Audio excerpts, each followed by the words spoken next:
Que a paz de nosso Senhor e Salvador Jesus Cristo esteja com todos vós. Aqui quem vos fala é o irmão Jorge. Meus queridos e amados irmãos, eu vim aqui mais uma vez para vos falar da postura do cristão perante o mundo. E nessa segunda parte, eu gostaria de falar convosco sobre o novo nascimento. Vejamos o que o Senhor Jesus Cristo nos diz no Evangelho escrito por João, no capítulo 3, do versículo 3 até o versículo 7.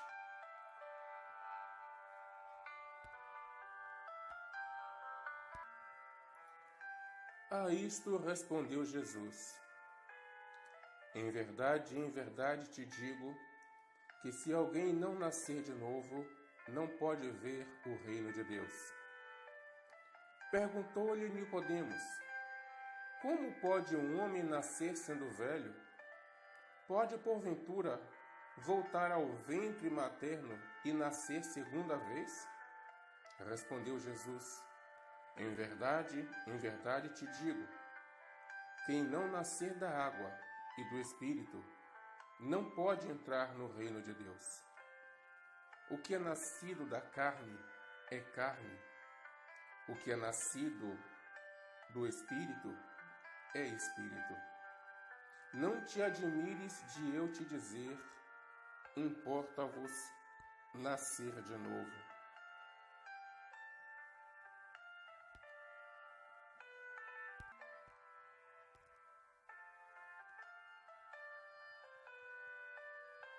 Meus irmãos, o que significa nascer de novo? Isso significa que nós já estávamos mortos, pois para alguém nascer novamente, esse alguém tem que nascer a primeira vez, morrer a primeira vez, para só então nascer novamente. Ela tem que nascer a primeira vez e morrer a primeira vez, para só então nascer novamente. Ninguém nasce de novo sem ter morrido antes. Mas como assim morrido antes? É que todos nós já estávamos mortos desde Adão. Na carta aos Éfesos, no capítulo 2, do versículo 1 até o versículo 6, o apóstolo Paulo diz assim: ele vos deu vida, estando vós mortos nos vossos delitos e pecados, nos quais andaste outrora, segundo o curso deste mundo, segundo o príncipe da potestade do ar, do espírito que agora atua nos filhos da desobediência, entre os quais também todos nós andamos outrora, segundo as inclinações da nossa carne, fazendo a vontade da carne e dos pensamentos, e éramos por natureza filhos da ira, como também os demais. Mas Deus, sendo rico em misericórdia, por causa do grande amor com que nos amou, e estando nós mortos em nossos delitos, nos deu vida juntamente com Cristo. Pela graça sois salvos. E juntamente com Ele nos ressuscitou e nos fez assentar nos lugares celestiais em Cristo.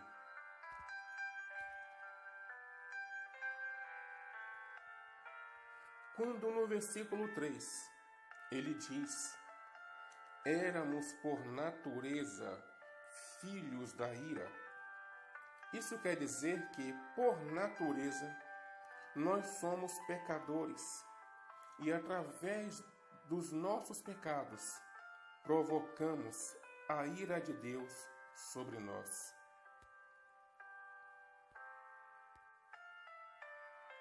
Quando se diz por natureza, Isso quer dizer que está em nós. Quer dizer que não pode ser mudado, que não pode ser retirado. Por isso é que temos que abandonar a nossa natureza humana, pois não há como mudá-la ou transformá-la. É por isso que o Senhor Jesus Cristo diz que aquele que quiser ser seu discípulo tem que negar a si mesmo dia após dia. Quem quiser conferir, isso está em Lucas, no capítulo 9, no versículo 23. Ou seja, todos os dias, diga não ao seu próprio eu. Isso é uma luta diária, constante, que nunca termina enquanto estivermos vivos neste mundo, vivos neste corpo mortal. Porque eu vos digo que é desde Adão que estamos mortos. Por que vos digo isso? Se nós observarmos o que está escrito em Gênesis, capítulo 2, versículo 17, o Senhor nosso Deus diz a Adão: mas da árvore do conhecimento do bem e do mal não comerás, porque no dia em que dela comeres, certamente morrerás. E Adão provou do fruto do conhecimento do bem e do mal.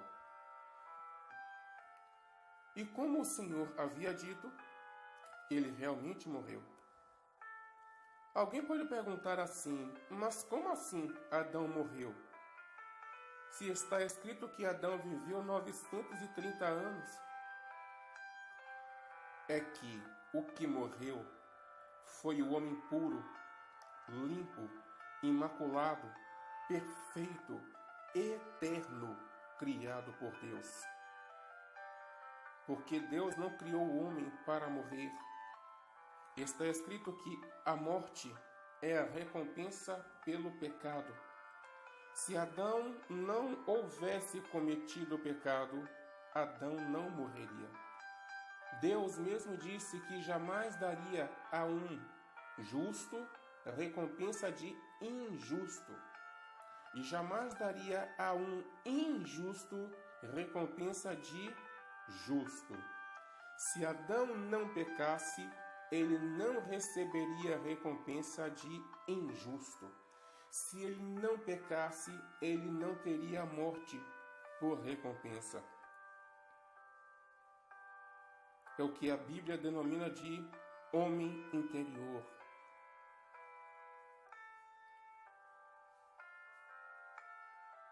Adão era o homem interior. E o que morreu foi esse homem, que a Bíblia chama de homem interior.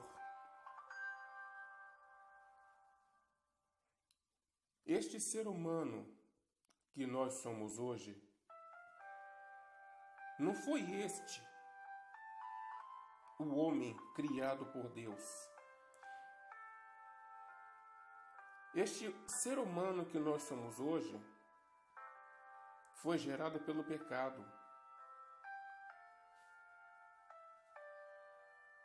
É o que a Bíblia denomina de homem exterior, o homem carnal. O homem interior é aquele criado por Deus, puro como uma criança, que ainda tem seus olhos fechados para a maldade do coração e dos pensamentos.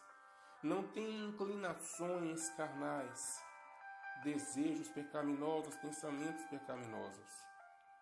Por isso o Senhor Jesus Cristo diz em Mateus capítulo 18, versículo 3, que se não vos converterdes, se não vos transformardes e não vos tornardes como uma criança, de modo algum entrareis no reino dos céus. Gente, o que significa de modo algum? Quer dizer que por mais que corramos em vários caminhos, em várias direções, lutando, que nos afadiguemos, que nos esforcemos por vários meios, se não for deste modo, se não for através da conversão e passarmos a ter mente, sentimentos, atitudes puros, não poderíamos entrar no reino dos céus. Meus queridos e amados irmãos, conversão significa transformação.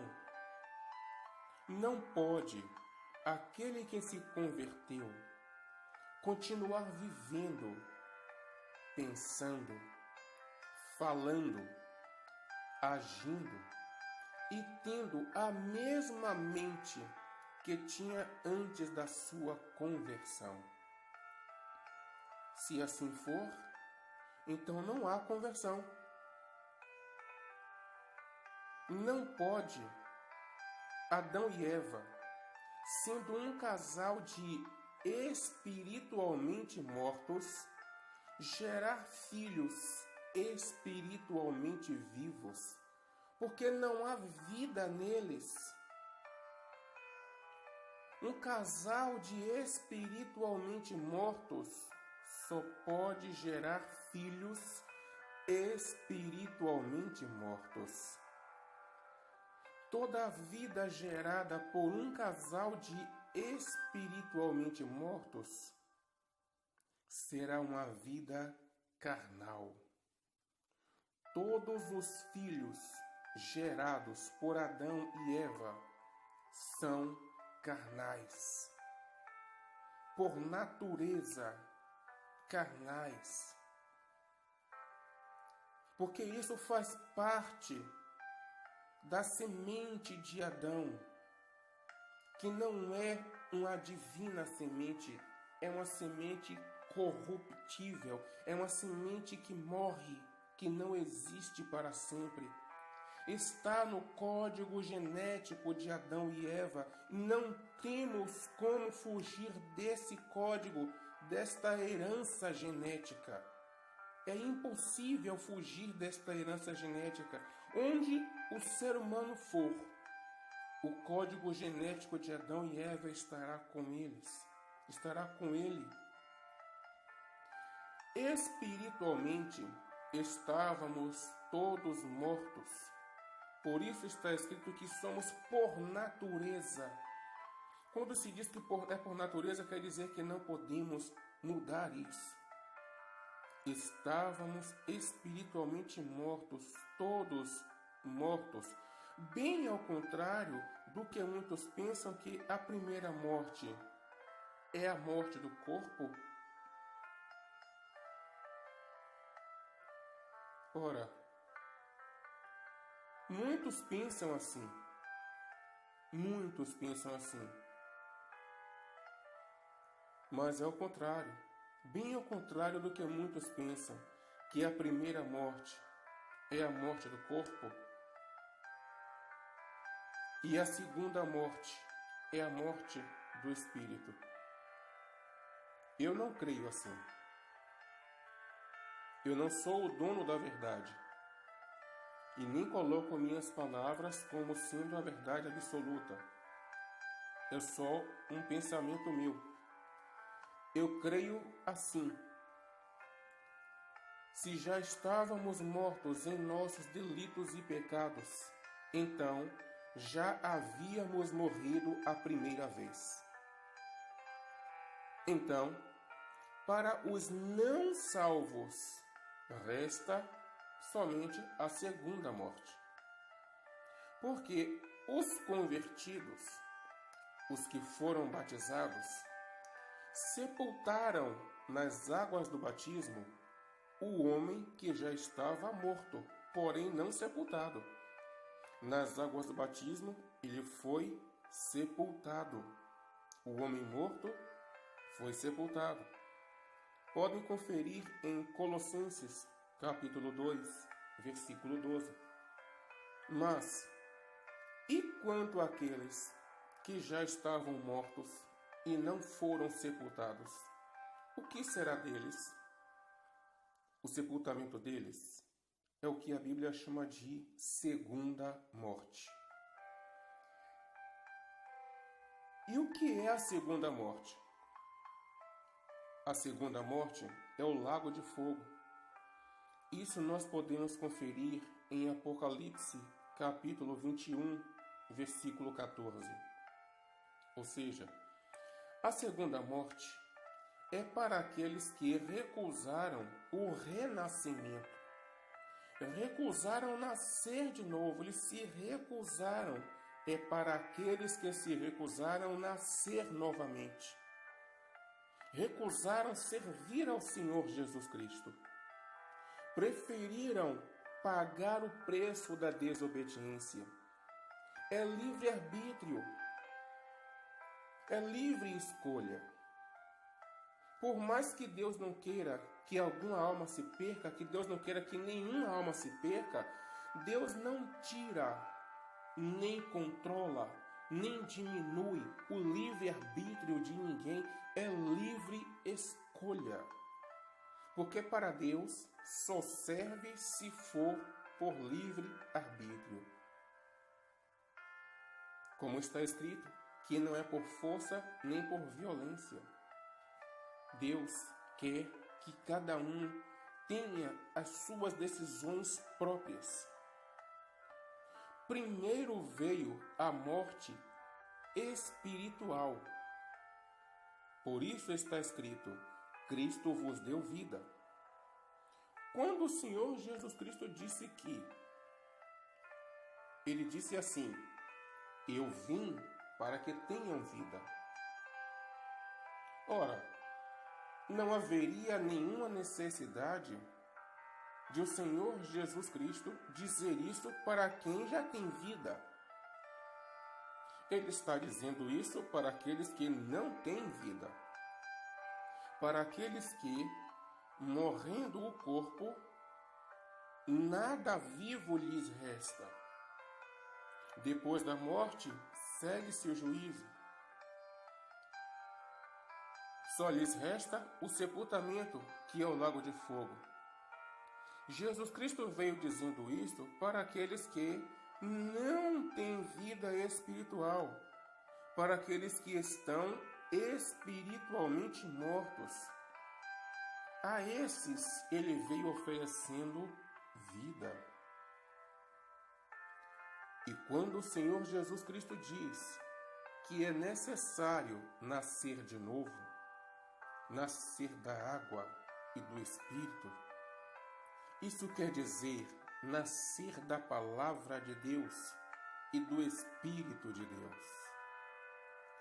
A água é a palavra de Deus, pois pela palavra de Deus todas as coisas vieram à existência. De todas as coisas que constam no livro de Gênesis, a única que não veio pela palavra de Deus, a única que foi feita pelas mãos do próprio Deus, foi o homem. Segundo Gênesis, para a criação de todas as outras coisas, disse Deus, haja isso e houve. Deus disse, haja isso e houve, haja aquilo e houve. Mas quanto ao homem, Deus disse, façamos o homem à nossa imagem e à nossa semelhança. Ele não disse, haja o homem. O homem é a coroa da criação de Deus. Ele disse, façamos o homem. Assim como no início, todas as coisas vieram a existir pela palavra de Deus, assim também é necessário que o homem venha a renascer pelo poder da palavra de Deus e do Espírito Santo de Deus. Porque é através do Espírito Santo de Deus que nos tornamos um só em Cristo Jesus, nosso Senhor, assim como o Senhor Jesus Cristo é um só no Pai eterno. Quando nós somos batizados, aquele velho homem que já estava morto, ele passa a ser sepultado. O velho homem, o homem nascido do pecado, nascido de Adão e que já estava morto, nesse momento do batismo, ele é sepultado. E ali mesmo, nas águas do batismo, nasce novamente o homem puro. O homem segundo Deus. Nascido novamente, não de uma semente humana, não de uma semente corruptível, não de uma semente que tem fim. Corruptível é aquilo que tem fim, é aquilo que tem um tempo determinado de vida, de existência. O novo homem, nascido novamente, não é de uma semente corruptível, de uma semente que tem fim de vida ou limite de existência. Ele nasce novamente, mas é de uma semente incorruptível, de uma semente que não tem limite de existência, de uma semente que não tem fim de vida, de uma semente eterna, que é divina, a divina semente. Observemos o que o apóstolo Paulo fala na carta aos Colossenses, no capítulo 2, no versículo 12. Ele diz: tendo sido sepultados juntamente com ele no batismo, no qual igualmente fostes ressuscitados, mediante a fé no poder de Deus que o ressuscitou dentre os mortos.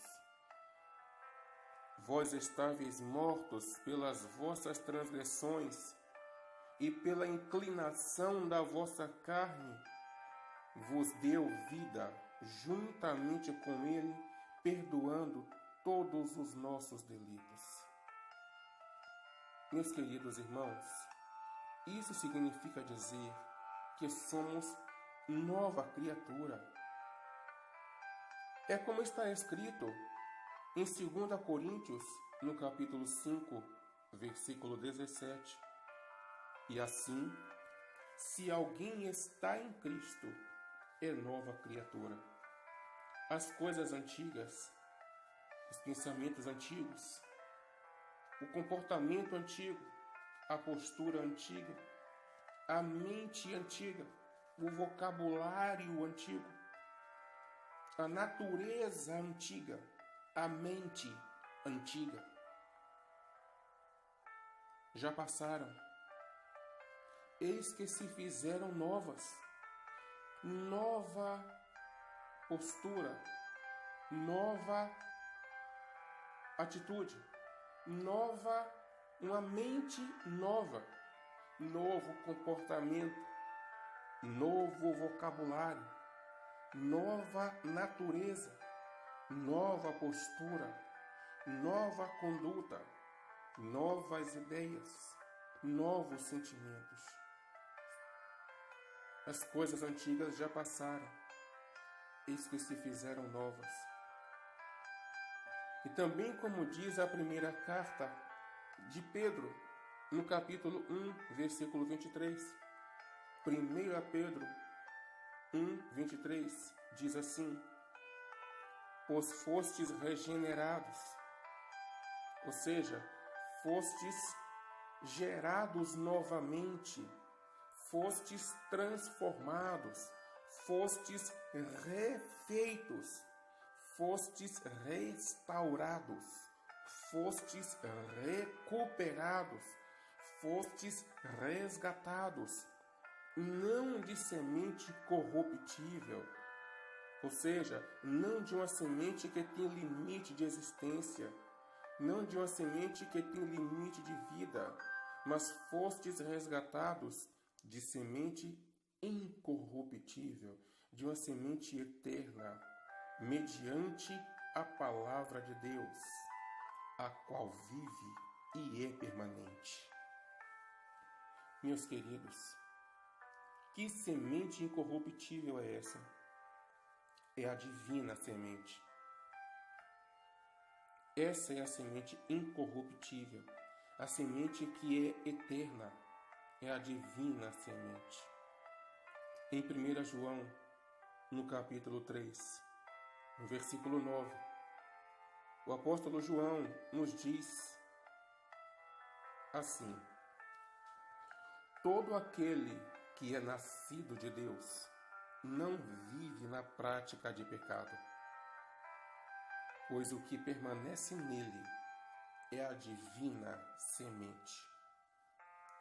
Ora, esse não pode viver pecando, porque é nascido de Deus, é nascido da divina semente.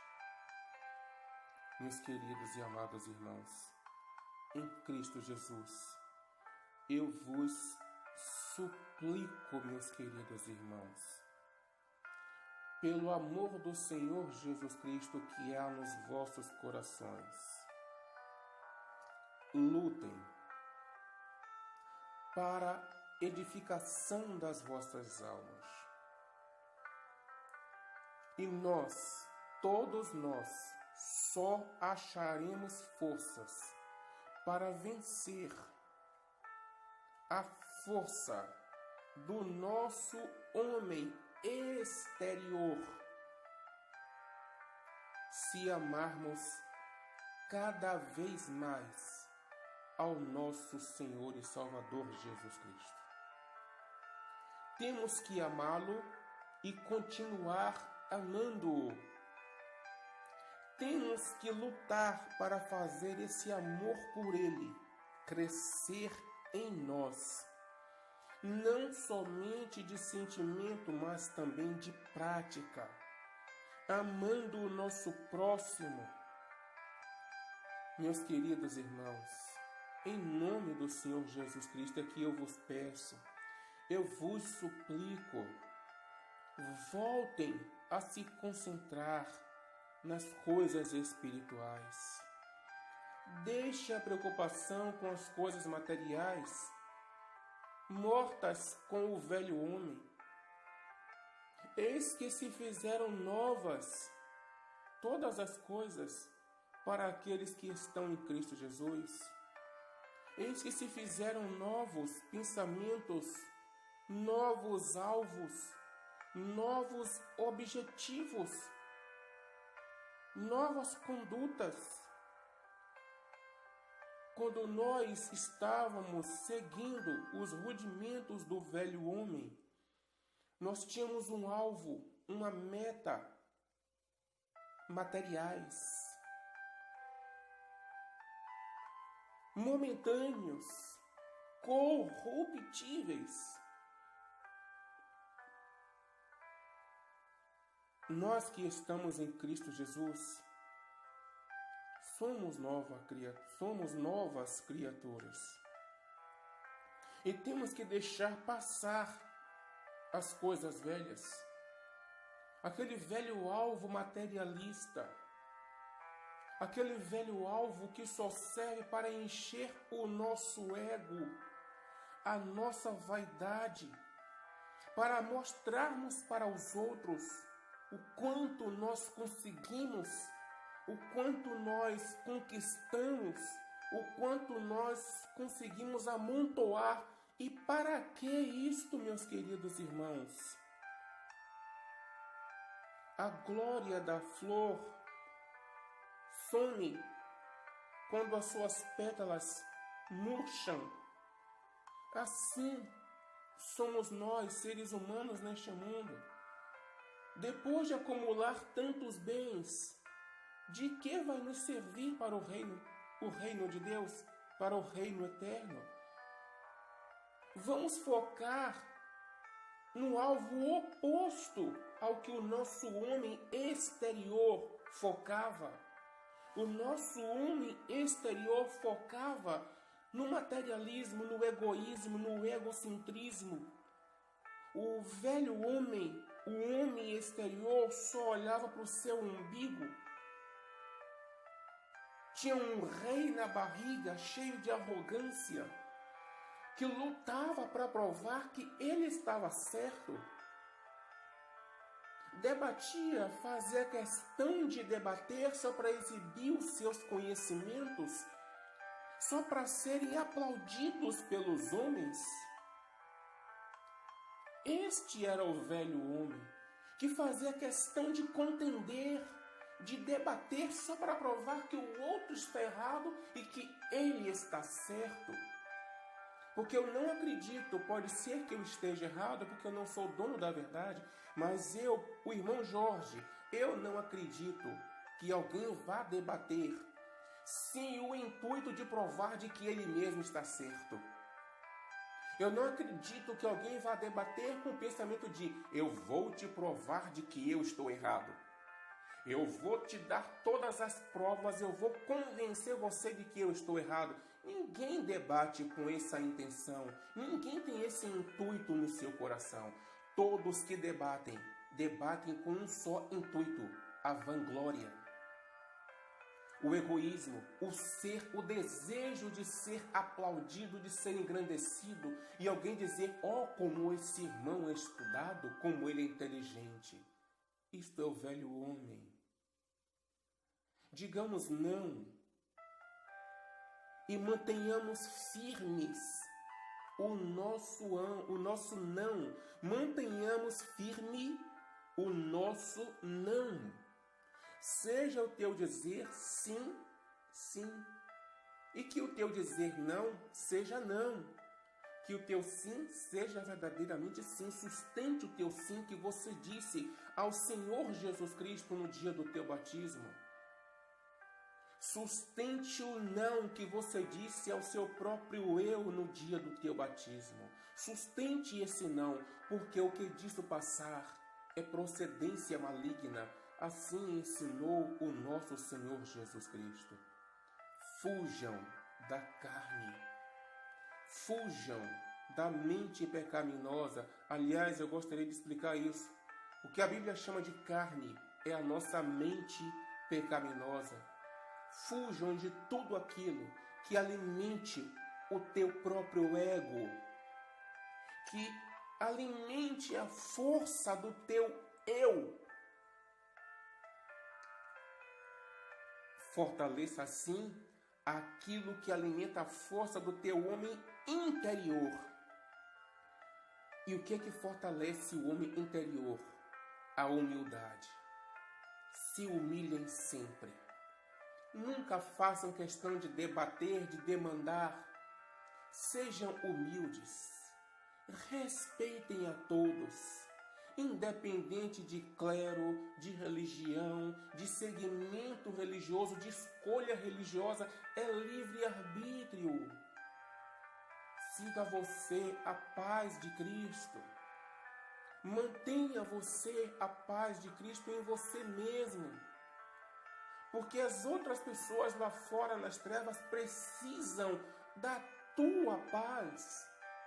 Vejam o que o Senhor Jesus Cristo disse. Em toda casa ou cidade onde chegardes, Ele não disse saudai com a minha paz. Ele disse saudai com a vossa paz.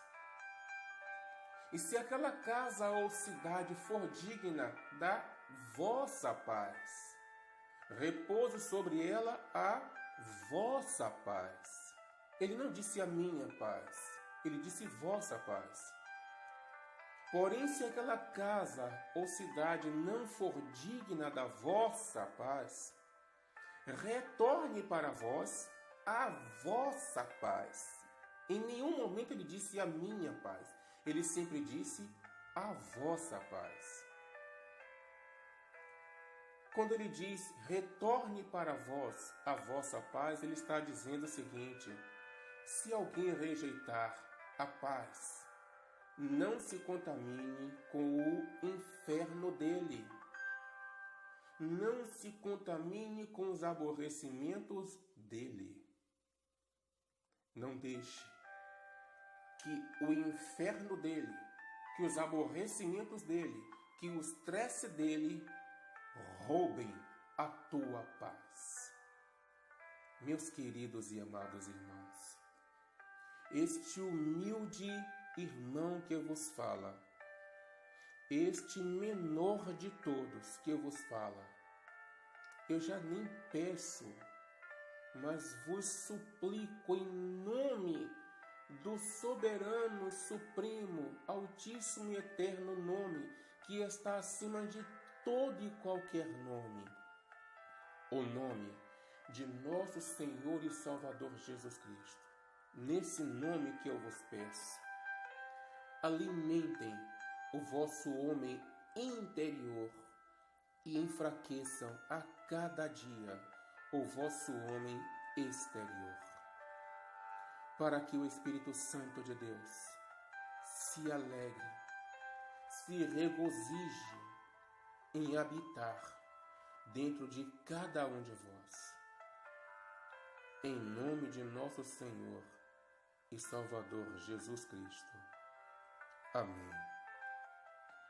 Que o nosso Deus, por nosso Senhor e Salvador Jesus Cristo, nos abençoe a todos, nos dando toda a força e capacitação para conseguirmos permanecer novas criaturas em Cristo Jesus. Amém. A paz do Senhor Jesus Cristo permaneça com todos. Amém.